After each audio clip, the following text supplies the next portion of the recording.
Just click, let me click that now. And hello and welcome. My name is Jonathan Cohen. I'm the policy director here with Progressive Mass, and I'm delighted to have you joining us this evening. In a moment, I'm going to share the slide deck that I have that has kind of both a rundown of the flow of this meeting and then as well as some intro slides for tonight. So let me just do that now. I need to actually screen share first before getting this open, so bear with me. Okay. And so as I'm about to screen share, if you have questions, if you have comments throughout the evening, just drop your questions into the chat. I might not see them immediately. I will try to get to them eventually. My coworker Melanie is also a designated chat moderator who will help to answer questions or kind of and field questions throughout if you have them, but don't hesitate to raise questions or use the chat. We always like to use the chat liberally and energetically during meetings. Okay, so I will begin actually screen sharing stuff. Hey. Okay, and if folks can put themselves on mute, uh, so that we can. Okay, so I'll share. Okay. That's why.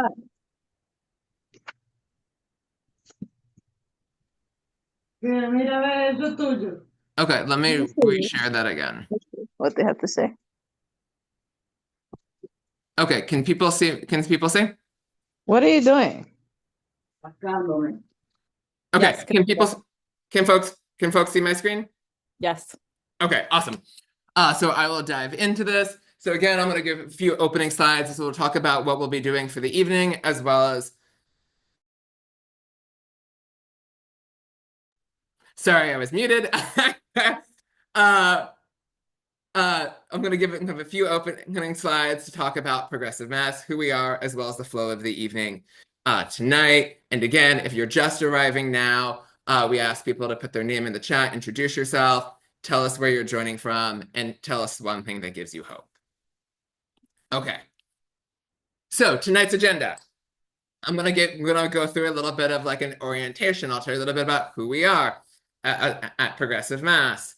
After that, we'll be hearing from some organizational allies about the fights ahead. I'd reached out to some people from different organizations that we work with throughout the legislative session here in Massachusetts, who are working on like wonderful issues that are at the top of my mind all of the time, and especially given what happened with the election earlier this month. And so we're going to talk about what kind of the work will look like ahead of time and give people some thoughts about what they themselves can do. So that'll follow. So that it's not just people talking at you. After that, we'll have the opportunity. If you're an extrovert and want to have a breakout, we will create breakouts. If you're an introvert and want to just hang back and possibly ask a question, we will give you an option to do that as well. And if you can just please mute. Go there. We'll then hear from a few chapters. We at Progressive Mass have chapters in different parts of the state. We invited a few chapter leaders to talk a little bit about what being a chapter entails. And so wanted to give them an opportunity to do that.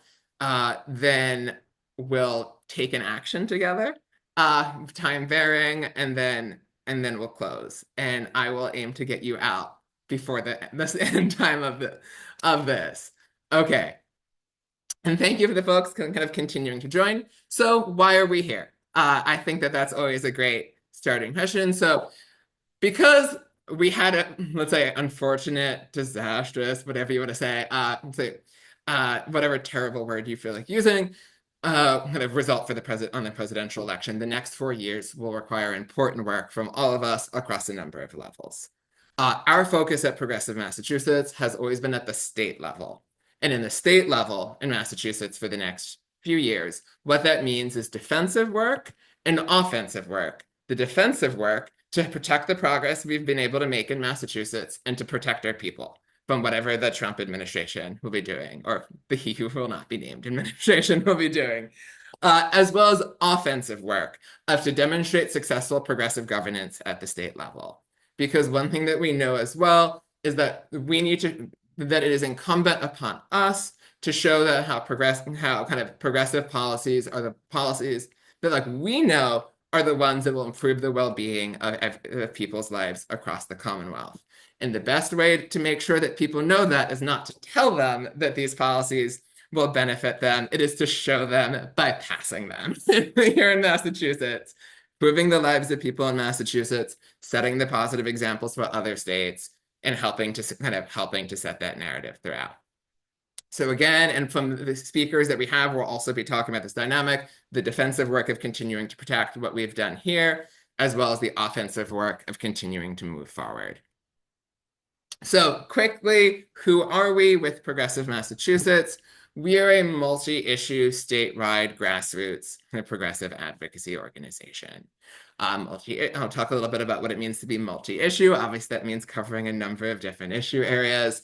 Our focus, as noted, is on the state level.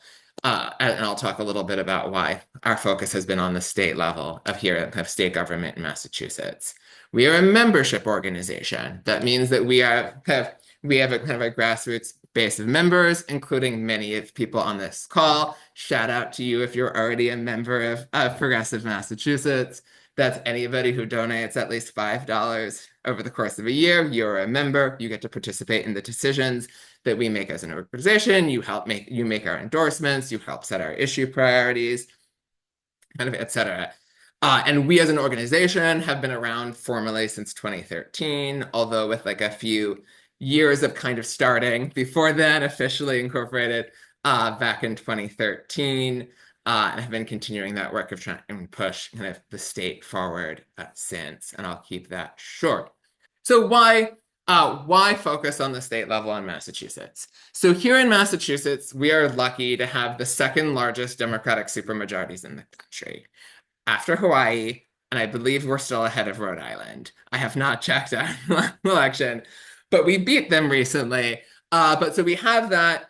But we were also one of the top 10 or one of the top states on things like income inequality, on educational disparities, on the cost of childcare, the cost of healthcare. And we're often typically one of the worst states when it comes to open government. So we have this environment where we clearly can do more and beyond these issues when it comes to strengthening civil rights in Massachusetts and actually living up to our values on the environment in Massachusetts and many more. And we exist in an environment in Massachusetts where it is not, where we, in theory, should have the numbers to pass whatever we want to pass in the legislature. Practice, it is not so easy because of the dynamics of the Massachusetts state legislature. But as you can see here, both houses have overwhelming majorities where we should be asking them to actually do more than what we're asking at the federal level, and Democrats at the federal level, and continue to move the ball forward and improve the lives of people here. I could do a very long kind of speech about the state legislature, keeping it short for right now. As I noted as well, we at Progressive Mass work on a multi-issue basis. That's because, as many of you probably know, the people who care about one issue tend to be the people who care about every other issue. Surprise. And so that means that we do work on, say, around what we call as a shared prosperity. That's kind of public education, that's housing, that's healthcare, that's income inequality, that's tax fairness. That's kind of racial and social justice, that's criminal legal reform, that's police accountability, that's kind of LGBTQ rights, it's immigrants' rights, kind of environmental protection and sustainable infrastructure, that's climate action, it's environmental justice, it's public transit, kind of good government and strong democracy, it's voting rights, it's campaign finance reform, that's government transparency. And especially of recognizing that kind of in the way in which many issues themselves are connected. One line that I think was one line that people like to use a lot in the beginning of the organization that carries through is the idea that we all do better when we all do better. And that relates to all of these. That when we're actually investing in our Commonwealth, when we have high quality universal public goods, we all benefit from that. When the system of liberty and justice for all actually means liberty, justice, and for all, We all benefit from that when we all have clean water to drink and clean air to breathe. We all benefit. And when we have a democracy that is set up for everybody to be able to make their voices heard, we all benefit from that. So I'm not going to go into a deep dive about every aspect of each issue, but just kind of a note of that overarching frame. So again, the importance of the state level. I often think back to this study from a decade ago that, as you can see here, notes that if you pick an American state legislator at random, and chances are that he or she will have massive misperceptions about their district on big ticket issues, typically missing the mark by 15 percentage points. That we know that this has been documented, that your state legislators probably think that you are more conservative than you are, and that their district is more conservative than it is. And some of that has to do with whom they hear from on a regular basis, the angry kind of conservatives who might be calling into their office regularly whenever they hear something on Fox News, or whether it's kind of rich people that they hear from on a regular basis, but they typically will always overstate how conservative that their district and their constituents are. And it is incumbent upon us then to make sure both that legislators actually are better attuned to what their districts think, as well as to continue to improve how progressive what people think is, of continuing to move the ball forward on different issues, with the whole concept of the word progressive referring to stepping forward. Okay. And I'm almost okay. Sorry. So we as an organization, I have a few more slides before you'll get to hear from other people, have an organization are focused on kind of organizing year round, especially with chapters. And you'll get to hear from our chapters later on, out of a realization that people know best how to organize in their communities. But they do that best when they're connected with other people who know best how to organize in their communities around the state. Because those who are organizing kind of in communities, they know how to build local alliances, they know how to support new activists, they know kind of the environment that they're working in. But whenever you're connected with people who face the same challenges, have the same questions, are working on the same issues, you can do that better. And with that kind of local component of that organization that we have creates additional entry points for activism. Our chapters are often engaged in advocacy on the local level as well, putting pressure on mayors and city councils and kind of in select boards or organizing in town meeting, and also create kind of that community building both locally and across. And then again, just a little bit more about our general organization. As I noted, we'll have chapters. You'll hear again from them later about that later. I'll send this out and follow up, but in terms of we do have committees that help develop our legislative program and our electoral program. And we as an organization are active in a number of statewide coalitions to move forward legislation here in Massachusetts.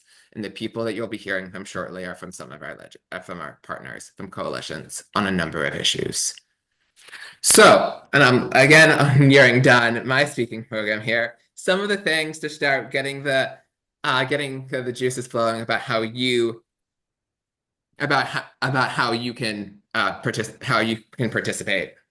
These are things like calling and emailing your state legislators and other officials, organizing a meeting with your state legislators kind of in the district, knocking on doors for a campaign or cause. And as a quick, you don't need to use the hand raise function, but like yourself, raise your hand if you did any canvassing for a campaign or a cause over the past year. Phone banking, and again, raise your hand if you did any phone banking over the past year. Writing a piece for your local paper if it still exists. Again, feel free to raise your hand if you've done any of that in the past year. And things like organizing community building events, hosting town halls, hosting film screenings, etc. And as I like to show at the top, I always like to say that typically 90%, but you could say that 99% of politics is just showing up. And that importance of showing up and then showing up again and showing up again and bringing other people along with you. This is, I'm going to wrap this up, as well as that speaks to that work again. And we'll be talking a little bit about some different legislative stuff, but what I always emphasize to people is every additional step is an important thing if you're trying to have impact. that a lot of legislators don't put a whole lot of weight in a form letter that they get, but if you personalize your contact to them, they know that you put more into it. Same for calling as opposed to emailing and then showing up in person, showing up with the group. I always like to describe this of whether or not you're showing your legislators that you can out hustle them. But that we can dive into all of that more later. So I don't want to talk for too long. That we also do beyond just advocacy work at Progressive Mass, we do kind of accountability work. And I wanted to highlight before I move to our other speakers, we do a scorecard of tracking the votes of state legislators here in Massachusetts and whether they're signing onto the bills that we care about and are advocating for. That's scorecard.progressivemass.com. If you don't already know who your state legislators are, you can find out who they are by looking them up there. And have also always done public candidate questionnaires to get people on record about the issues that we care about. So that is my opening stuff. I think, Melanie, did I lose the recording? I think you may have. Okay. Let me oh no, I think I might still be recording. Okay, someone said they heard it say stop, so if we could just confirm before we have our speakers on. It says on my phone that it's still recording. I think it probably stopped and then started again. Okay. But so we'll have for the next portion of the evening, as I noted, we'll be hearing from several different speakers who are probably basically if you are like me, these are people who are working on the issues that are front of mind for what I'm thinking about how we can again protect Massachusetts from what's going to happen from the Trump administration in the next few years, and then continue to move forward in what we're doing here in Massachusetts. That since I know I've seen a few of them here already, that let me pull up. Okay, I want to pull up because I offered her an early part of the speaking program. Kate Glynn from Reproductive Equity Now. I'm going to add you. I'm going to put you on spotlight. If that's okay. Wonderful. Okay. So before I just hand it over to you, what we've invited kind of all these different kind of allies to talk about is tell us a little bit to talk about like their organizations and what are some of the things that we need to be doing in the coming kind of days, weeks, months, years to continue to make progress, both kind of defensive and offensive, and what you can do to help make that happen. So I'll take myself off the screen, and Kate, take it away. Take it away. Wonderful. Thank you so much, Jonathan. Thank you for inviting us. It means so much to be able to show up here in coalition. Our partnerships are what is going to make us the strongest facing this next administration. My name is Kate Glynn. I use she, her pronouns, and I work with Reproductive Equity Now as a policy and research advisor. Reproductive Equity Now works to make access to the full spectrum of reproductive health care a reality for all people in New England, regardless of their race, ethnicity, income, zip code, gender, age, immigration status, ability, sexual orientation, or religion. Advancing reproductive equity to achieve reproductive justice and eliminating barriers to abortion care are central to our mission. As we all grapple with the reality of a second Trump administration, we know that the anti-abortion extremists will stop at nothing in their attempts to restrict access to care and strip us of our bodily autonomy, and that the administration itself will pose an existential threat to abortion access nationwide. Reproductive Equity Now is watching these threats closely, particularly that as relates to the administration passing and imposing a national abortion ban, the enforcement of the Comstock Act, an archaic law that could be interpreted to prohibit the mailing of medications and possibly even devices used for abortion and reproductive health care, changes to the FDA's regulation of mifepristone, the first drug used in the most common two-drug regimen for medication abortion. And also, in the courts, there's been a new filing in the Alliance for Hippocratic Medicine versus the FDA, that litigation challenging the FDA's approval of mifepristone that was dismissed in the last Supreme Court because of lack of standing. This new filing actually specifically names the threat posed to the anti-abortion agenda by Massachusetts clinicians mailing medication abortion across state lines, and specifically to patients in banned states. Massachusetts continues to lead the nation in protecting and advancing the legal right to abortion, as well as access to abortion, both in its best in nation shield protections, as well as significant financial investments in reproductive health care, access, infrastructure, and security. Continuing this leadership will be extremely important in the months and years to come. And to protect against the national threats to reproductive and bodily autonomy, we need to be bold in our commitments, our investments, and our policies to make sure we are doing everything in our power to secure true reproductive equity and guarantee access to the full spectrum of reproductive health care for each and every Bay Stater without any barriers. This can and must include making sure that we are disseminating the stockpile of 15,000 doses of mifepristone into the hands of providers who are seeing extraordinarily high demand, and investing in additional stockpiles of mifepristone as well as misoprostol, the second drug in the medication abortion regimen. Legislatively, while we are still building our agenda and will have more to share in the coming weeks for the new session, we are exploring every avenue to make sure that our SHIELD laws, which protect providers from the reach of hostile litigation and harmful professional discipline, are as strong as possible. We need to make sure that providers, whether they're providing care to Bay Staters, people traveling to Massachusetts, or across state lines, understand the ins and outs of their protections, their own risk tolerance, and any liability considerations. And we must also make sure that Massachusetts is ensuring expansive access to abortion care for each and every person without barriers, whether that's a young person navigating abortion care alone or a person navigating abortion care later in pregnancy. There will be plenty more from us about all of this work in the weeks to come. But what we'd like to ask you to think about in this moment, and I know that this is an incredibly civically engaged group and plugged in group, is to think about how you want to show up in this movement.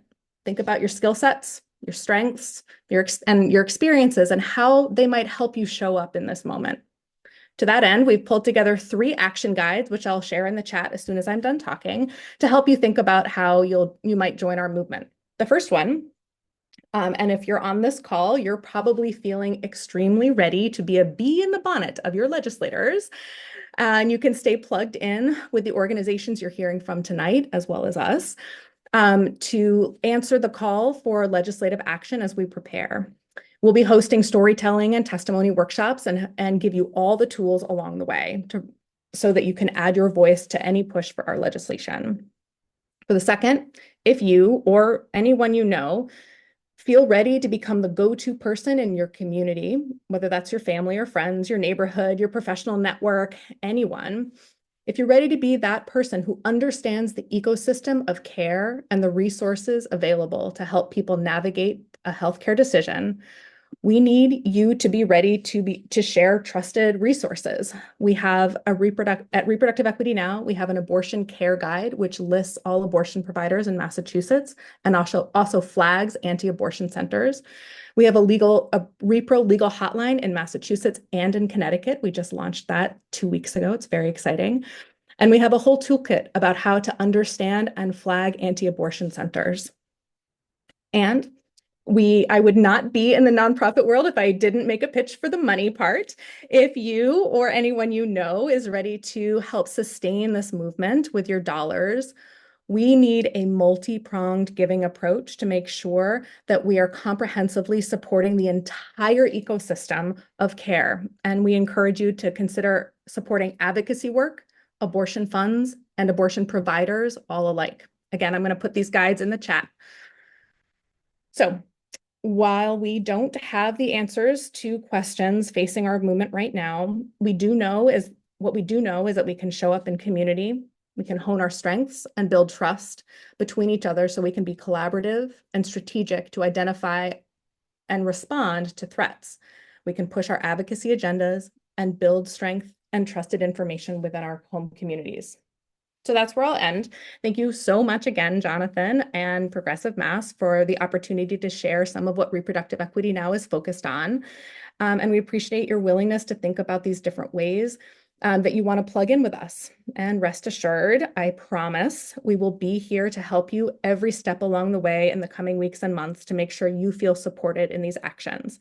I'll drop the guides in the chat as well as my email. If you want to set up a one-on-one to talk about how you want to get engaged, please shoot me an email. I am looking forward to chatting with you all. Thank you so much. Awesome. Thank you so much, Kate. And can I get a round of Zoom applause? Awesome. Thank you. And I want to bring up, I'm going to take Kate, I want to take you off spotlight, and Tanya Naslusin from Mass Equality. Are you here? Are you here? I'll put you on spotlight if so. I'm here. Okay. I don't know if I want to go after Kate though, because sorry. So again, give you a few minutes. Let everybody know who you and Mass Equality are, and what are some of the things that you'll be doing in the next next days, weeks, months, years to help make sure that Massachusetts is doing right by our LGBTQ community. Sure. So Mass Equality is a statewide LGBTQ advocacy group. We have a C3, a C4, and a PAC. So what we are trying to do here in Massachusetts is we're really focusing on stopping the quell of the far-right movement as we've seen it come up in our local communities. Those local candidates are really kind of pushing school and library policies that really discourage DEI and inclusion. We have been testifying at school committees. Now with the recent election, things have heated up even more. For those of you who have read all of Project 2025, as I have in my doom scrolling capacity, the list of things that the federal government is looking to implement is quite extensive. That said, we have, the LGBTQ community has a lot of people who flee to Massachusetts as a safe haven, a safe harbor. That being the case, we are going to be working on a lot of housing issues this year. We're also going to be working on solidifying our protections. So for instance, one of the things that we need to close a loop on is for transgender people who have changed their name and gender marker, making sure that we have processes in place to update all of their documents, including marriage certificates, adoption paperwork, and that sort of thing. Because what can happen is if you cannot change your marriage certificate after you've changed your names, then your documents don't match, and it can impact really horrible things like survivor benefits, and disability benefits and things for families. So we really want to make sure that we have those protections in place for families. And we're also going on an educational crusade throughout the state to educate people on how to get civically involved. We are also doing some educational workshops around transgender issues specifically. For those of you who may have heard, Seth Moulton made some pretty controversial comments a couple of weeks ago about transgender athletes. A lot of that is rooted in misunderstanding of the issue. So we want to really make sure that we are doing the work of educating, not just the legislators, but those too, but also, people in different communities, so that as those issues come up, we have what we like to call transambassadors to be able to talk to other folks in their community and also talk to their state legislators to make sure that we have the protections in place, not just on sports issues, but in medical care and a lot of other issues. But our biggest focus is going to be really around housing and healthcare this legislative session. We also have some things around curriculum defense bills and some of the curriculum inclusion bills to make sure that we have.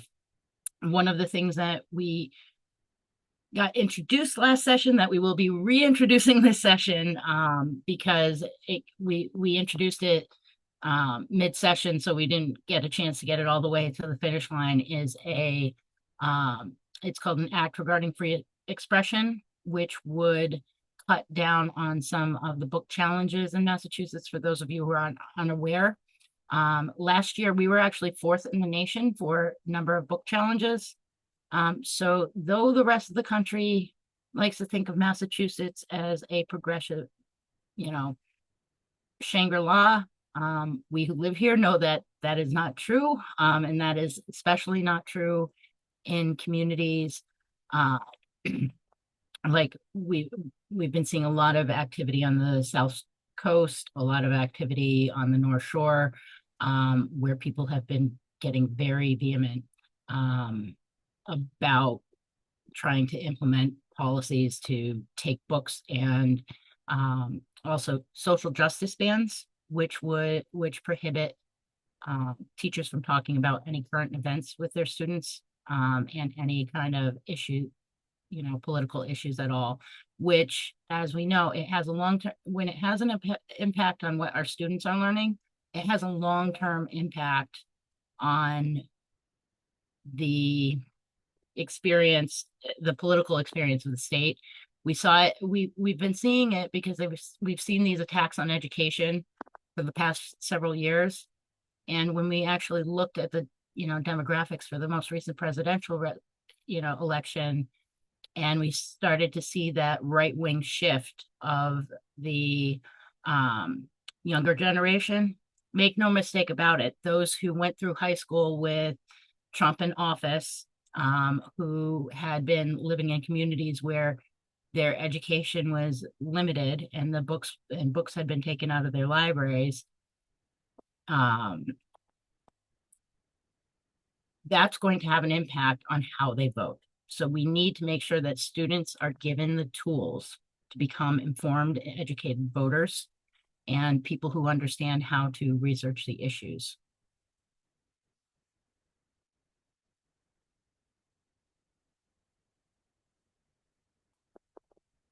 And that's pretty much the focus of, what we're going to be focusing on in the upcoming legislative session. I wish I had some bill numbers to give you. No worries. But we But don't Tanya, have if you them.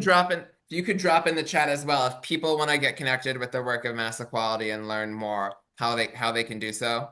Yes, I will drop our website and my email address in the chat. And if anyone wants to get involved, one of the things that we are putting together, that some of you might want to be involved in, is we are actually putting together a grassroots organize school committee organizing group to kind of to monitor what's going on in your own home school districts. So if anything pops up, we can actually get people out there to, rapid train communities on an issue and how to testify in front of the school committee. So we're trying to put together rapid response teams.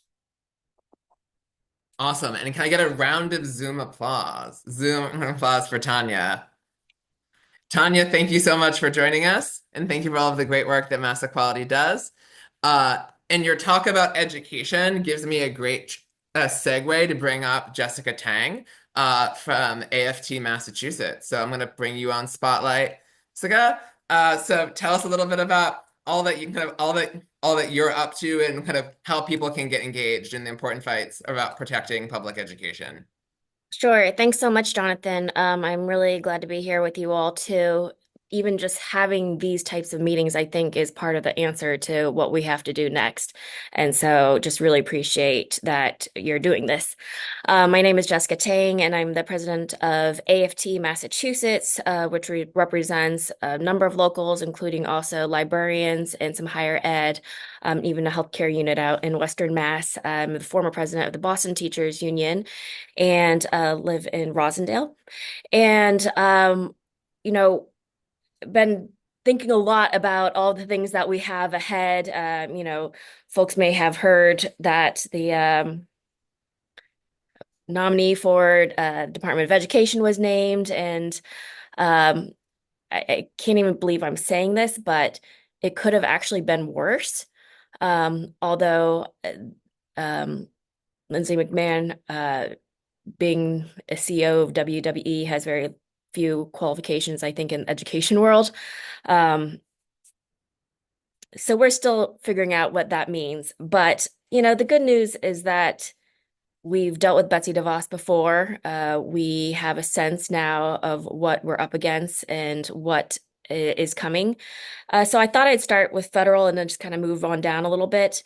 As others have mentioned, we've read Project 2025 and we knew what was coming. And the road to fascism um, is is has many parts to it. And so I'm going to just share 4 of them that were uplifted by the AFL-CIO. So one is labor. We know they're coming for labor. They want to weaken free and independent unions. They want to replace them with company unions, and they want, collaboration with management. And they're going to try to defund or defund unions. In terms of capital, they want to get rid of DEI, climate, disfavor companies who oppose Trump, tax cuts for wealthy and billionaires, millionaires, official corruption. In terms of the church, it's privileged religious employers, religion trumps civil rights, loss of employees' personal freedoms. In terms of government, we know a big one, again, is eliminating the public sector unions. They're coming for us, replacing civil service with Trump loyalists and maximizing executive powers, and then all the while giving immunity for official acts. And mix into this sowing division, scapegoating, reasserting white male dominance, rolling back civil rights, weaponizing protections against diversity, equity, inclusion policies, rolling back women's reproductive freedoms, attacking immigrants, and rolling back worker protections, which includes lower wages and benefits, and removing health and safety regulations and deregulating, period, right?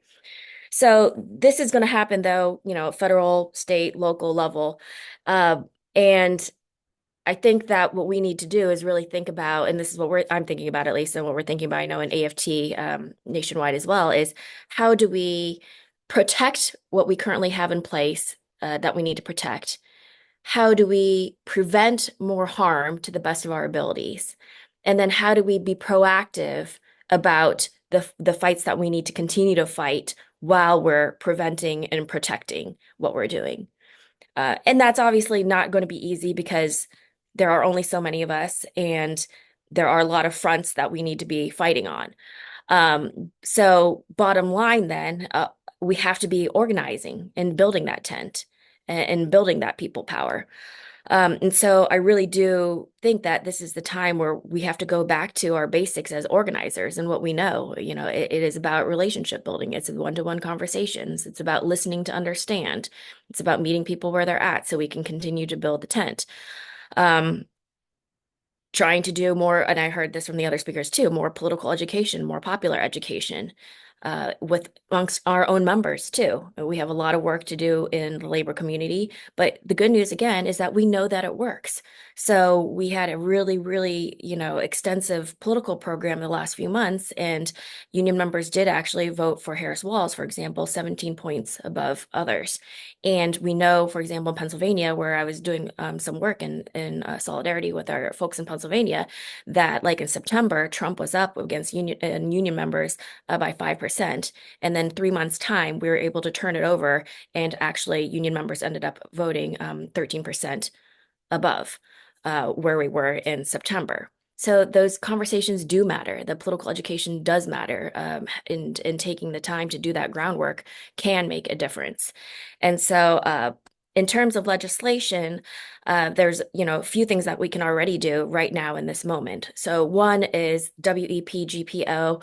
I'm not sure how familiar anyone is with that, but it's the windfall elimination provision, and also the government pension offset, which actually has been in Massachusetts, is one of the few states where retirees are harmed by this this cutout basically. And so for the first time in like very, very long time, the House actually did vote for it. And so now it's going to the Senate.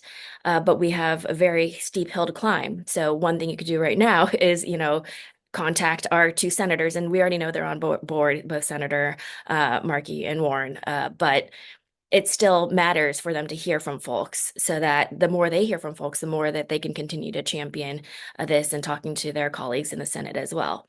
So, there's a few examples on the federal level.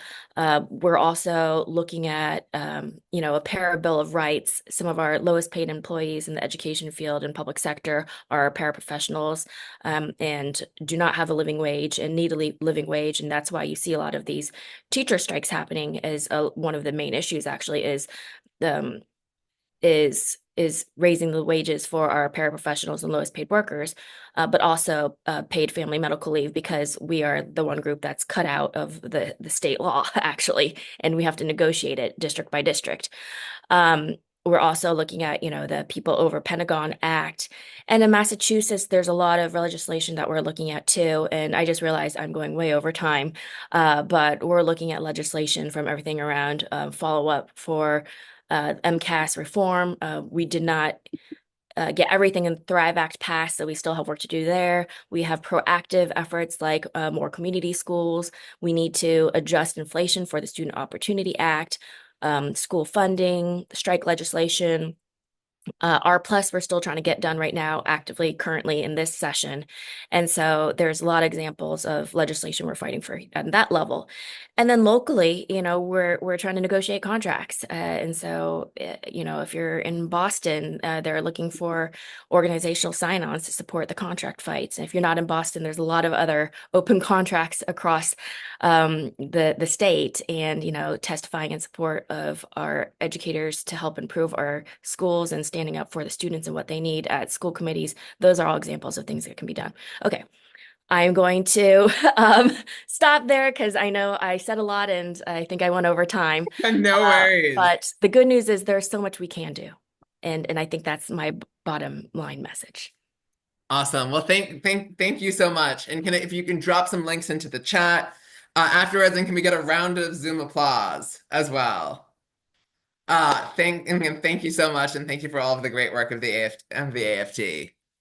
And I'm going to bring up for next. I'm going to bring up Jess Nahigian from the Sierra Club, Massachusetts, to talk about climate and environmental action. So Jess, I'm going to add you to Spotlight. And then so Jess, tell us a little bit about the work of the Sierra Club and some of the things that people can be doing to help make sure that we still have a livable planet in the coming years.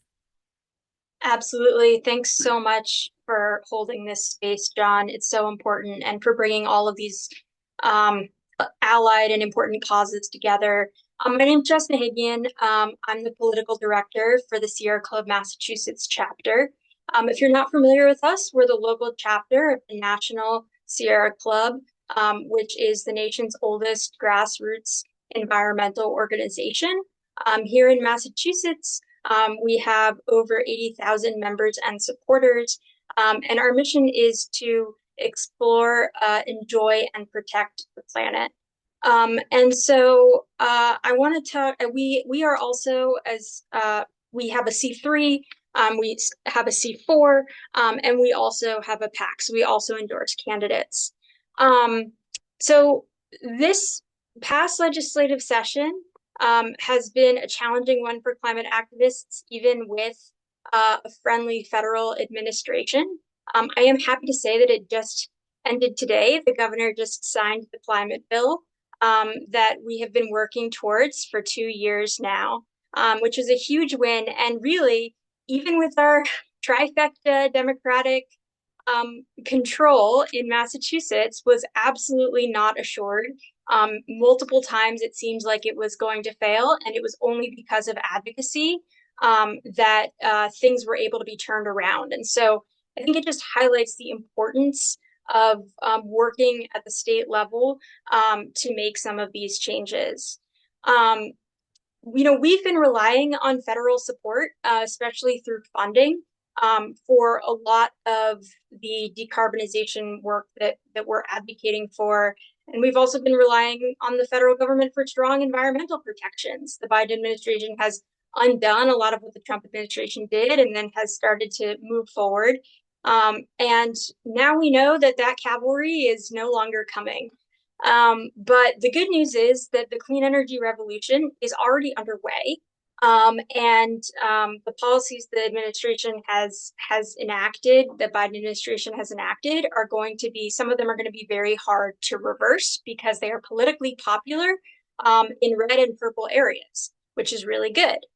At the same time, there will be some that are definitely going to be reversed, and it's going to be back up to the states to show what is possible and to show how to lead the way. So the first thing that's really going to be under threat is offshore wind.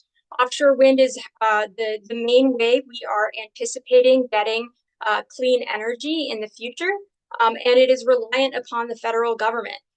We've had fossil fuel-based misinformation that has been spreading across Massachusetts for years. It has come back with a vengeance this past year. A lot of people on Cape Cod just voted against offshore wind this past election.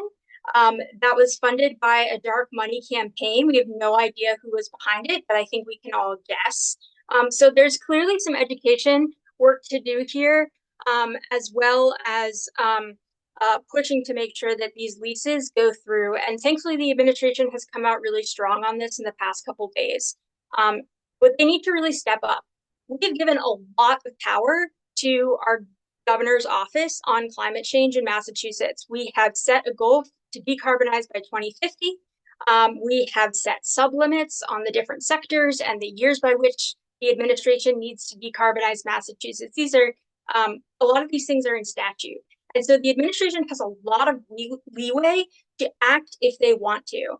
And, Governor Healy has said that she wants to be a champion. Now it is time for her to step up and to act like it. This is the time for executive orders. This is the time for bold action. She has good people in her administration. It's not always clear that they've had her support. Even this fall, she undermined the climate bill, and it was clear that a political win was more important than getting off fossil fuels in that moment. But there's still a lot of opportunity for her to be a hero. And so I think pushing our administration hard is going to be extremely important. The second thing is that, as others have said, local action. There is so much local action that can be taken here in Massachusetts. The state allows municipalities to do a number of things, whether it is to pass a new building code in your community that will make it harder to build new fossil fuels, whether it is to pass something that makes it easier to build renewable energy in your community, or making it easier, to permit small scale solar installations. These are the types of things that really are happening at the local level and that we need to increase. And to that end, I want to plug the Sierra Club and a group of amazing volunteers have put together a website called masstownsforclimate.org that aggregates information about communities across Massachusetts and the different environmental actions that they have taken out of potential actions that they could take. And the information is as up to date as we can make it. It's volunteer based. It's volunteer fed. If you see a problem, submit a form. I am going to make a plug. Don't worry, I won't steal folks from you, John. But if you want to help build the database at all and just research a couple towns, that's always really appreciated. This is going to be, I think, a really important resource in the coming years for people who want to take local action. I also encourage folks, if you are interested in passing, if you see something in your community and you're like, it's weird that we haven't done that yet. That looks like something that we could work on, but I don't really know where to start. Please do. You can reach out to me, or you can fill out our volunteer form. And that's a great way for us to get connected to you and make sure that you're connected to the right resources. And that goes for, Sierra Club is not just an organization that works on climate.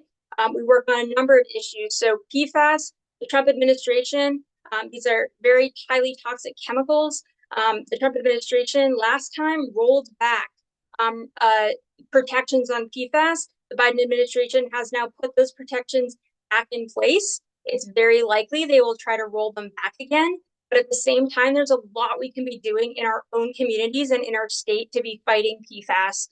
Whether it is passing legislation, only a tiny piece of PFAS legislation made it through this past session. There's so much more to do there. Whether it is getting your city government to pass a resolution committing to PFAS-free purchasing. The state has a whole guide on how to do PFAS-free purchasing. The state should do PFAS-free purchasing. Wouldn't that be a good idea? They made a guide, but they don't do it themselves. These are steps that we know how to take and we know can be taken, but they're going to need some pushing in order to make them happen. So thanks so much for having me. Again, I'm happy to connect with anyone who's interested in any of this. Thanks so much. Awesome. Jess, thank you so much. And you've been dropping some links in the chat. So can I get a round of Zoom applause for Jess and the Sierra Club? And thank you so much for all of the great work that the Sierra Club does. So I'm going to take you off spotlight, and Cade Crockford from the ACLU, I'm going to bring you up. Okay. Good evening, everybody. Thank you for the invitation, John.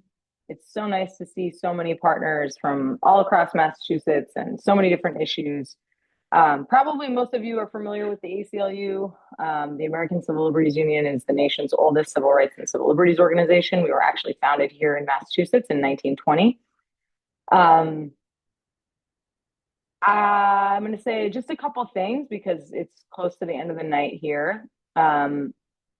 I thought that, I'm just going to be honest with you guys, I thought Harris was going to win, I really did. I thought she was going to win. That said, my boss is really smart and really thoughtful, and she made us start working on plans for what would happen if Trump won back in February. So we have been planning for a while now, and we have a very robust set of demands for the state government and for local governments as well. For those of you who are familiar with the ACLU, you know that we are a multi-issue organization. We work on pretty much all of the issues that you've heard tonight, except for labor organizing and climate. We do gay rights and trans rights and repro and speech and criminal justice and democracy work and immigration work. We're in the courts, in the federal courts, in the state courts. We are in every state legislature in the country. We are in Washington, D.C. and Puerto Rico. We have a national organization. And of course, here in Massachusetts, our work is primarily focused on the state legislature and law reform in municipalities, as well as trying to secure and defend civil rights and civil liberties through the courts. Now, obviously, the courts are not the best venue for us, at least the federal courts. And that's why we're investing a ton of energy and resources in state and local law reform at the legislature and in city halls across the state. So I work on a project that deals with technology and civil rights issues. Many of the folks on this call I've worked with over the years on a bunch of different issues related to privacy and surveillance, corporations tracking our data. I'm not going to go into all of the various policy solutions that we think state and local government actors need to implement to protect our people, to protect democracy over the coming 4 years. I am going to put a link in the chat that will show you our robust demands and our plan for the next couple of years here. We would really like for you to be involved, all of you, in that work.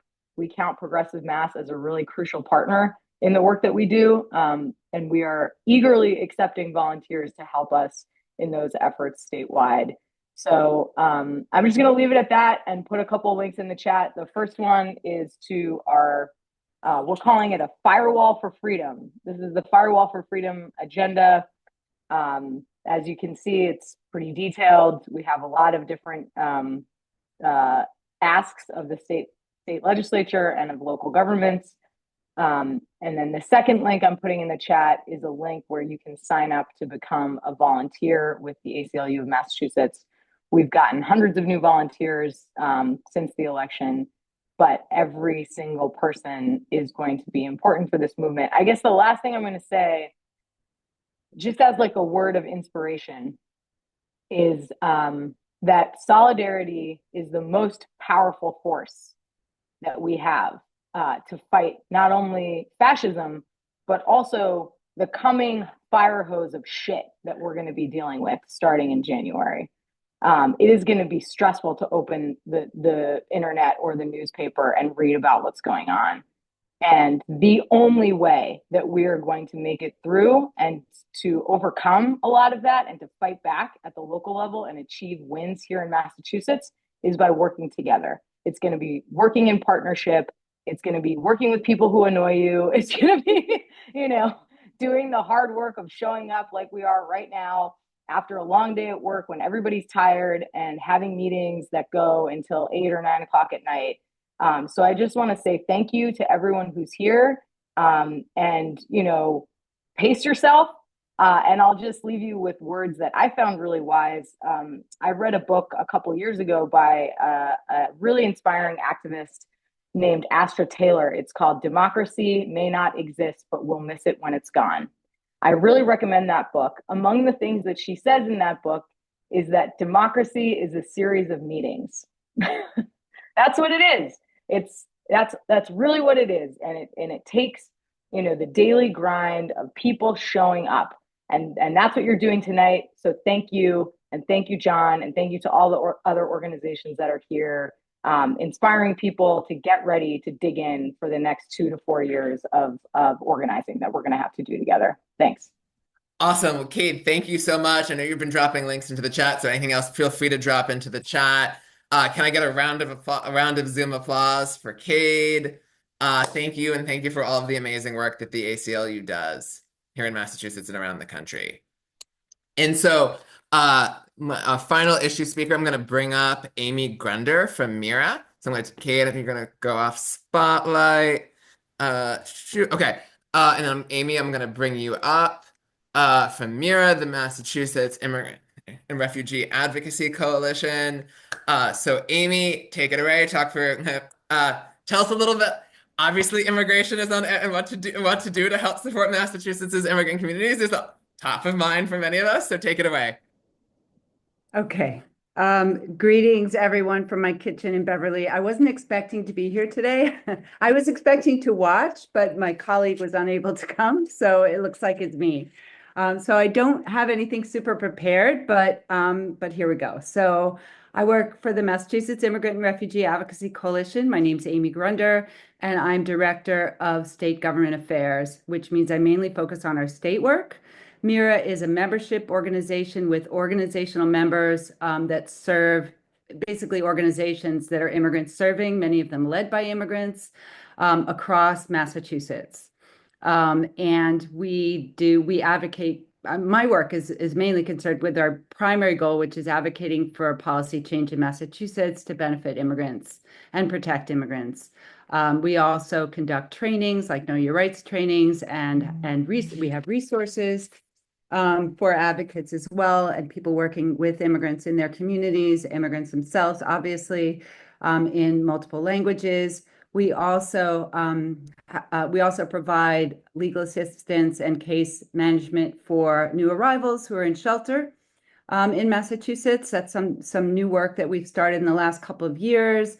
And we've done a fair amount of budget advocacy in that realm as well to get funding, shelter funding, well, mainly funding for the many organizations across the state that are providing services to supplement the shelter with the limited shelter services that the state's providing.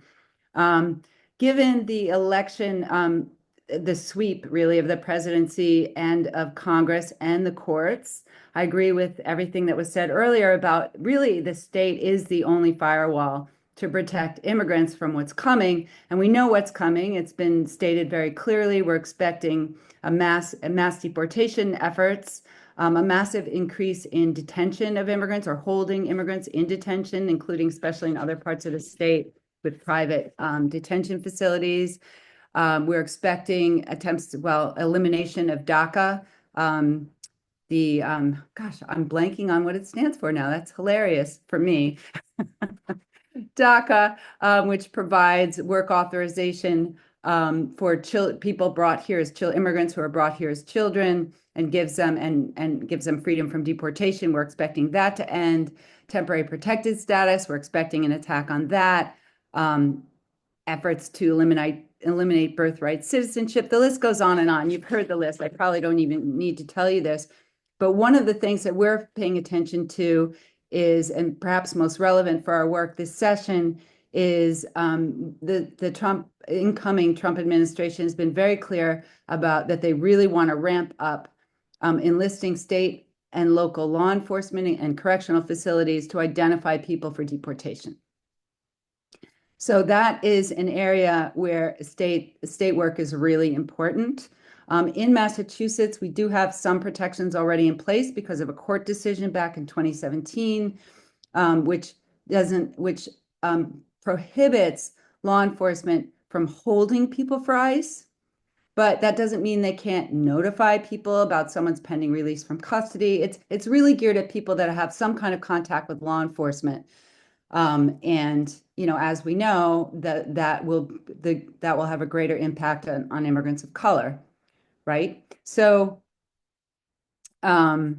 what we do is with our state legislative work, we work in coalition with other organizations. We've had a number of coalitions in the past focused on this. We've been here before. We were here for the last Trump administration, and recently, just last week, like so many other organizations, our membership came together to vote on what our priorities would be for the upcoming legislative session that starts in January. And it was very clear that the two priorities that our members identified were fighting deportation efforts and securing state funds for legal defense of people in deportation proceedings. So I guess I would say, right now we're in the process of developing legislation that's been filed every session, but had a rather big profile during the first Trump administration, which is the Safe Communities Act. That was launched then. It has been referred out favorably session after session, but dies in ways and means like so many other bills in our state legislature. But the exact parameters of this year's bill are under discussion. There's some appetite for a more comprehensive bill. We're in conversations with our sponsors, and we'll have a better sense, as we go into January, obviously. I'd also want to point out that we will be supporting other bills that also focus on protecting immigrants. For example, I know that ACLU has filed this session an access to justice bill, which protects immigrant access to courts. That has turned out to be one of the primary sites of arrest of immigrants over, basically forever. But, since ICE has been less active, that particular site has continued to be a major site of courthouse of basically immigration arrests, which are civil arrests for deportation purposes. There's another bill that ACLU has been backing, popularly known as ICE out of Mass, or the State Sovereignty Bill, and that would prohibit correctional facilities and other law enforcement agencies from entering into contract with ICE. That includes custody contracts to hold people in our houses of correction that are in federal custody, and also 287G agreements, which basically deputize correctional personnel as ICE agents and allow them to identify people and place them in deportation with our tax dollars, right? So with all this in mind, I will say that the Massachusetts legislature has become a lot more hospitable to pro-immigrant initiatives. We saw the passage of the Work and Family Mobility Act, the driver's license bill, a few years ago, and I think it was last year or the year before, I can't even remember now, the Tuition Equity Act, providing access to in-state tuition and state financial aid for undocumented students. Actually, just today we saw the Physician Pathway Act got passed in the Economic Development Bill, yay, which is focused on actually in highly skilled immigrants getting access, who are physicians, having a pathway to full licensure. So on the one hand, the legislature is more hospitable to immigrants. On the other hand, we're already seeing legislators getting freaked out by the opposition to immigrants and the rhetoric that we've all been surrounded with, and also they're starting to hear in their own districts. So as far as this group goes, I would say to be on the alert because there will be coalitions for each of these priorities going forward. And as I mentioned earlier, there's coalitions for other bills as well that we'll be supporting and lifting up. I would encourage folks to, I can drop the link to our website in the chat. And if you sign up for the bulletin, you will get word of these things. And that's a good way to stay informed and be aware of ways to get involved. You can get involved by joining coalitions, sending letters, all the things that Jonathan laid out, all those things can help, testifying at hearing, etc. And of course, you can always donate to Mira. Awesome. Yeah. So we have a few things to get to. Amy, if you could drop those links into the chat. I've seen also some questions in the chat. If you were able to answer them after this, or I'll send them to you later. But I want to say, one, thank you. And thank you for being able to go on the fly. Can I get a round of Zoom applause for Amy and the wonderful work of Mira? Thank you so much for you and all that you do at Mira.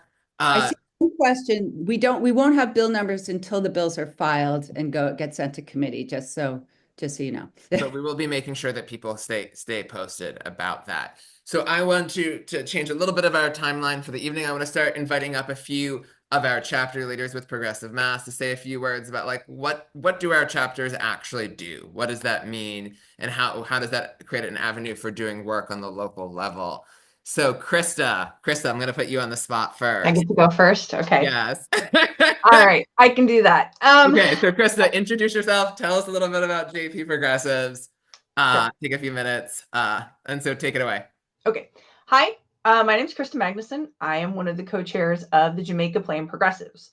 And I did notice a lot of people in the chat earlier saying they were from JP. I recognize some of your names. I don't recognize everybody's. I'll just say this up front. If you want to get in touch with us, if you want to be part of our group, we are so very much looking for you to join us. And you can email us at moreinfo@jpprogressives.com, and I'll drop that in the chat later. So what do the JP Progressives do? Our little bio on all our social media sites says that we bring progressives together in our community to build electoral power and mobilize around issues. What that actually looks like in practice is a lot of different things. We hold a lot of forums, issue-based forums, candidate forums, educational forums. In this past year, we had a forum on the various ballot questions that were on for a vote this November. We had another on environmental issues in Massachusetts back in the spring.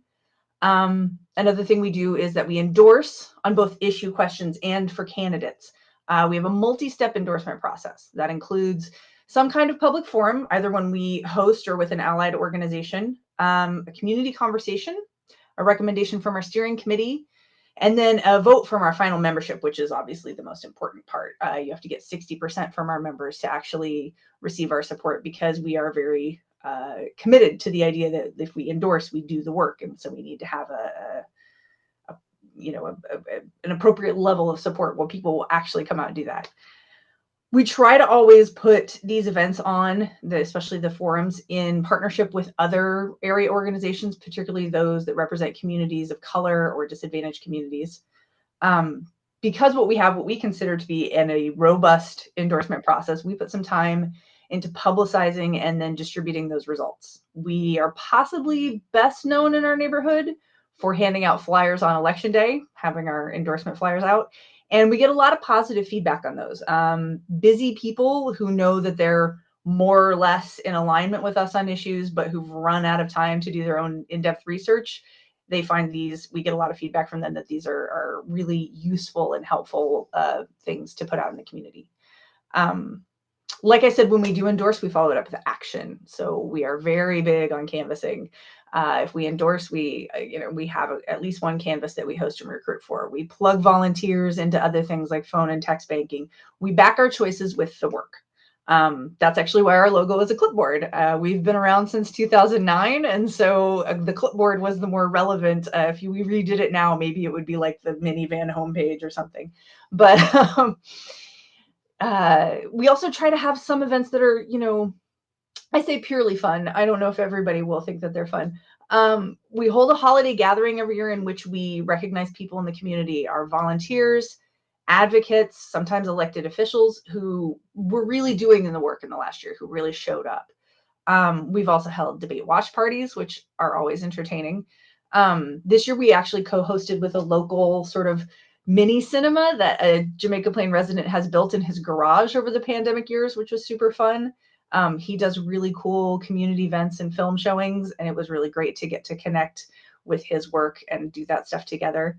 Another example, a few years ago, we held a voting kickoff event at Jamaica Pond, and maybe that doesn't sound purely fun, but at one point, one of our Boston City councilors, Julia Mejia, got Senator Markey to dance with her to Taylor Swift, and they put it on TikTok. So, we were pretty entertained.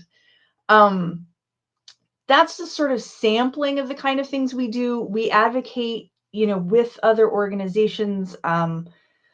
Some of our members work very directly with other organizations and act as liaisons to plug people into the work for our members. Some of us have sort of areas of specialty, but we all connect one another with all the things we do.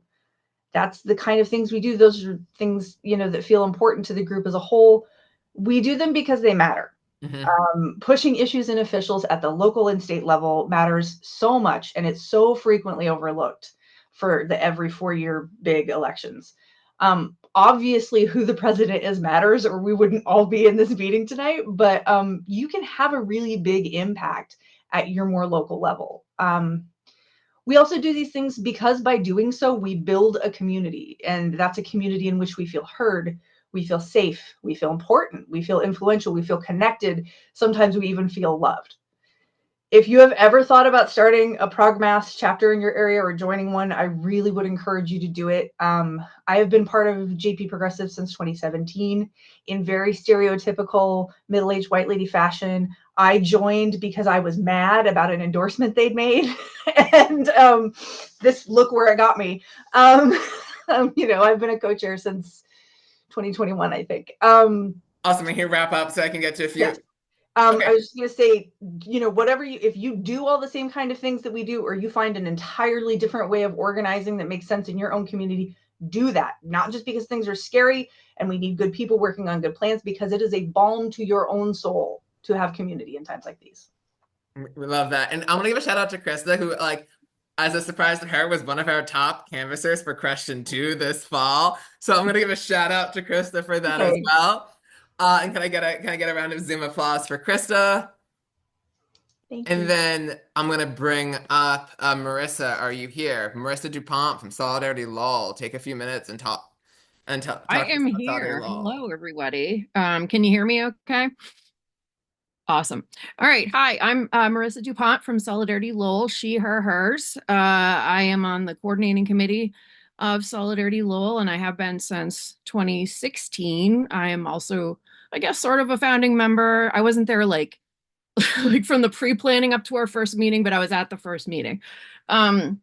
So yeah, just to try to talk about some different things than what's been spoken about so far.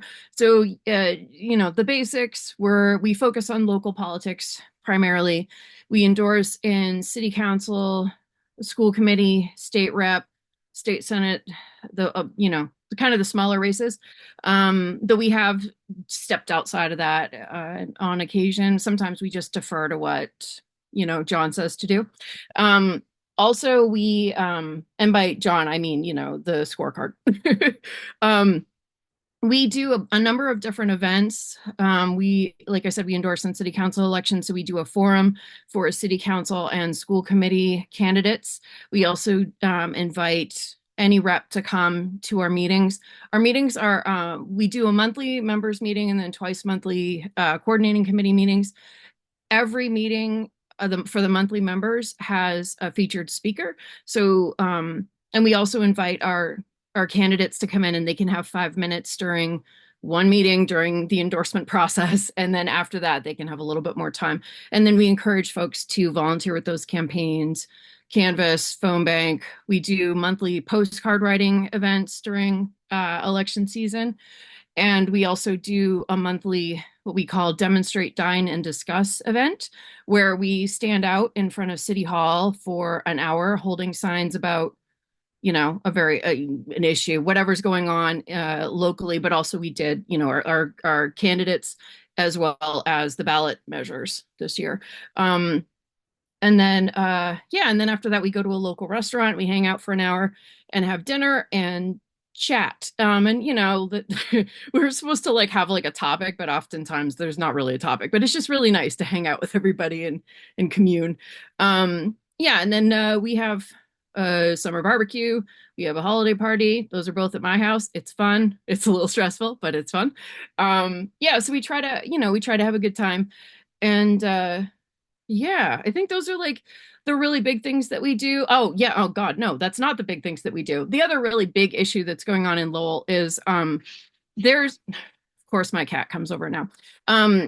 There's a war being waged on the unhoused folks in Lowell right now. So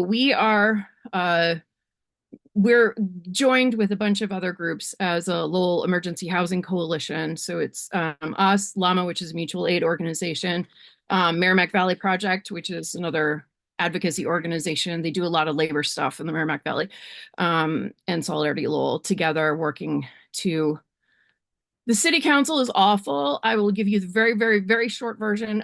City council, except for one, perhaps two members of the city council, they're all super conservative and they hate the homeless, basically. And so they have made homelessness illegal in Massachusetts. There was an ordinance there was a hearing on last week. It was a nightmare. I have videos on our YouTube channel if you want to see what happened. But we're going after that and trying to reverse that and make it try to get the homeless people here housed is really the ultimate goal. So we're working with our state rep, Vanna Howard, who is absolutely amazing. We love her. She does amazing work. So many things. She is so busy. It's inspirational. So yeah, those are our big things. We also encourage people to vote. That's our other really big issue. And with the housing issue, affordable housing, obviously, that'll be another one of our big concerns. And then we do a lot on immigrant rights as well. And I know that's going to be a huge issue going forward. But yeah, that's the quick and dirty version. Awesome. Well, thank you so much. Can I get a round of applause for Marissa and all of the great work at Solidarity Law? So I'm going to be inviting two more of our chapters to say a few quick things about what they do. So you're going to hear from Rachel Polliner, coming back in Boston about West Roxbury Roslindale, and then Lisa Bacci from Indivisible Lab. So I'm going to bring you up, Rachel. So just tell us a few minutes about what Progressive West Roxbury Roslindale does. Yeah, I'll be really brief because some of this has already been stated. I think the broad strokes are we, like other chapters, develop a community of activists, with both of those words being really important, community and activists, looking for ways we can have impact and build credibility. We want to be a trusted messenger in our community, and to build impact with support and camaraderie. For democracy as a whole and for specific progressive policies. We work at the local, state, and national levels. Chapters have a lot of leeway. Local stuff, we're part of Boston, obviously, so Krista mentioned a variety of things. I'll add to that candidate interview teams, all sorts of candidate-involved activities, neighbor-to-neighbor outreach, and various city policies. It's really important to be in touch with our city councilors, which is my segue also to the same thing with our state legislators. And as typical of other Progressive Mass chapters, our legislators totally know who we are. And right, so we're looking forward to the new legislative agenda. Thank you, Jonathan, and the whole Issues Committee for that. Every 2 years, we get a chance to learn and to hold constituent meetings with our legislators and become everyday lobbyists. At the national level, we, like a number of other chapters, are also a registered indivisible group and work with Swing Blue, and who knows who else we're going to work with this year, because there's going to be a lot to do. And as Krista mentioned, and since I have one in my hand, the neighborhood credibility thing, having our own guidance, our own handout card. We're quite famous in the neighborhood for our little handout cards. They go like hotcakes every year because it's always an election year. And I think that will be my brief version. Awesome. Well, thank you so much. Can I get a round of applause for Rachel and all of the work of Progressive West Roxbury Roslindale? And then I'm going to Oh, wait a second, John. Can I just mention one thing? Yes. I think about a couple dozen West Roxbury Roslindale folks in the chat box. So I'm thrilled with that. Thank you very much. And anybody I haven't met, haven't had tea with yet, I'm up for it. So let me know. We've got Awesome. good cafes. Awesome. And then again, kind of give you a round of applause. Thank you so much, Rachel, for all of the great work Progressive West Roxbury Roslindale does. And I'm going to bring up Lisa. If you're here, I'm going to bring you up to tell us a little bit about Indivisible Lab. So Indivisible Lab, Lab stands for Lexington, Arlington, Bedford, and beyond. Like Rachel's group, we're also an indivisible group as well as a progressive mass chapter. So we do work at the local, state, and national level. In terms of our membership, it's Lexington and a lot of the surrounding towns, essentially the communities that are either in Senator Cindy Friedman or Senator Mike Barrett's districts. We do a lot of the same things that have already been mentioned. We have an every other week in-person meeting where we've invited state legislators, we've invited organizations like Jonathan's come to tell us about Progressive Mass, Act on Mass has come to speak to us. Sometimes we have local groups like the Climate Action Group. We connect a lot with other local groups in our area. We don't want to duplicate what they're doing. We want to basically lift them up and work together with them. I'm trying to think. We also do social events. We have happy hours. Indivisible as an organization actually nationally provides a lot of funds for those kinds of events. One of the things that we did this year was we really focused on ballot questions. We did signature collection. We also supported candidates. We supported the Progressive Mass candidates. The only election in our area was for Mara Dolan. So we actually endorsed Mara Dolan, worked for her candidacy. And we did do a lot of work because of the federal election, encouraging people to phone bank, canvass, and text, and organize volunteers to go to New Hampshire to canvass for Harris and Walz. So that's just a brief summary of what it is that we do. Awesome. Well, thank you so much. Can I get a round of Zoom applause for Lisa and all of the great work of Indivisible Lab? Lisa, thank you so much. And I'm going to hand it over to Melanie. I'm going to bring you up now to talk a little bit more about how people can get involved. Okay.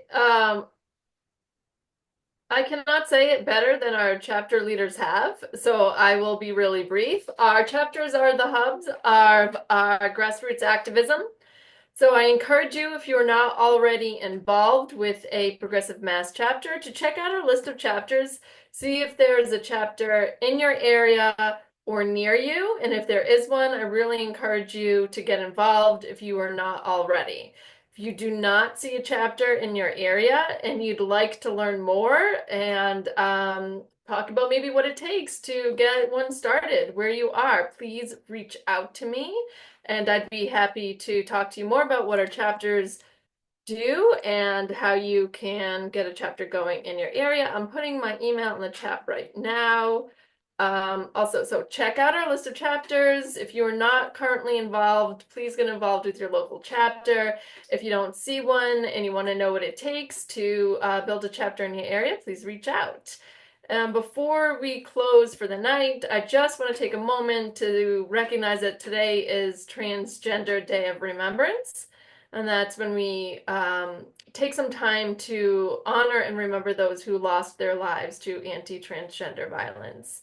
So a lot of hope tonight, but I do want to make sure that we recognize that is today. And thank you all for coming tonight. I'm really, really excited that you all were here. And thank you so much to our chapters for letting everybody know what you do. And if you are a chapter leader who hasn't spoken, but you'd like to throw your contact information in the chat, please do so. And yeah, I look forward to hearing from you all. Awesome. Well, Melanie, thank you so much. And it's exciting to see so many people who are in our chapters currently or people who might be in future chapters here in this meeting. One thing that I will do now as we're looking to close out, this is the promise being on time. If people want post-meeting breakouts, I'm happy to give post-meeting breakouts. We can have that schedule. I think it's always a nice way to end with actually doing an action. So some of you might already know who your legislators are, right? Some of you may not know who your state legislators are. And either if they know you or they don't know you, they should be hearing from you. So my final thing to encourage us to do as an activity is to look up who your state legislators are, and you could look them up on our scorecard website if you'd like to. Let me bring it up at scorecard.progressivemass.com. So if you don't already know them, you can look them up there and email them. You've heard a lot from a lot of amazing speakers this evening about some of the fights that we'll be fighting in the next few years. Although a number of speakers noted that a lot of these bills will be filed in the new year, your legislator should be hearing from you now about the urgency that you feel about these issues and how you want them to be both doing that defensive and that offensive work in the coming years, and so that they know that you're watching. Because if we want them to do more, if we want them to all be stepping up their game, for those who are already allies to continue to fight, to champion, for those who are maybe a little bit milquetoast to like up their game, and for those who are terrible to wonder if they should get a new job, they should hear from you. So that will be our kind of closing activity. If you want to take a minute, you can think about what you want to write for them. You just look up their email addresses and you send it later this evening. That works fine. But that will be the closing activity for me to leave people with. And so that you do it, I'll give a pause. And then I'll formulate a pause of a couple minutes while people do the thing that we're doing. And then I'll formally close us out.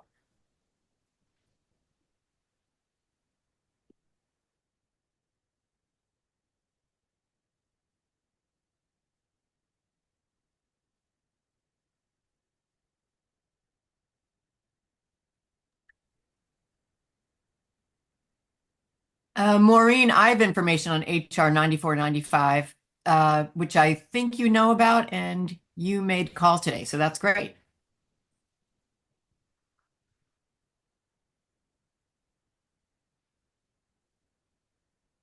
Did you bring it up because you want us to mention it? Yeah, Rachel, I just, I saw it in the newsletter, the email, and so I called all of the Mass legislators to thank them for voting no.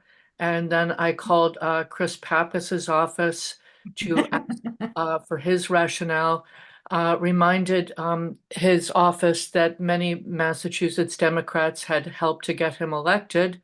And then I called Congresswoman Hayes in Connecticut, her office, and asked for an explanation on why she also had voted yes. So I wondered what the status was, because it said they were meeting today or tomorrow. Looks like the vote will be tomorrow. Okay. And I just want to mention, Maureen is such a good example of a volunteer in a chapter. Shout out to Maureen. I will close us out for this. If people want to also no, we typically let these Zooms stay open, right? We promise breakouts, we didn't breakouts. If you want to stay, if you want to chat, we'll leave this open after the formal stop. But to close us out formally, as people, thank you for give a round of applause to yourself for being. If you are still on this Zoom, give yourself a special round of applause. We will be sending out follow-up. The chat has been active because this room is filled with wonderful, smart, engaging, energetic people. The chat has been active. We will make sure that if you had questions for the speakers and they didn't get to them, we'll try to make sure that connection gets made. We will send out follow-up information. If you're here about the things that our speakers said and the links that they shared, you will get that in follow-up. You will also hear from us. You signed up for this meeting, you should be on our mailing list. You will hear from us in the coming weeks about different ways of taking action. I'll give a shout out if you mark your calendars early. Our annual meeting, which will be in person, is likely to be February 1st in the new year. So if you plan your calendars out that far, I'm going to have a shout out for that. But again, to the earlier point, what gives me hope is that we have kind of so many engaged people who want to take action, that we have people like you who are on this call this evening. We have people like our wonderful speakers, like our chapter leaders who spoke, and have our allies and advocates who spoke and that show that that promise and possibility of the work that we can do in the upcoming years here in Massachusetts. And I think that that is going to be my kind of final remark before closing out the Zoom. My email, if people need, is jonathan@progressivemass.com. You have probably gotten an email from me before, so you can respond to it there if you have any questions. As Melanie noted, and as our chapter leaders noted, if you're interested in getting involved with a chapter that exists or starting a new one, we always love to see that because it's, as I noted before, it's that work of people organizing in their communities that they know well, being connected to other people organizing in their communities that they know well, that help us make the change that we need to in the state. So with that as my final note for stopping the recording, thank you, everyone.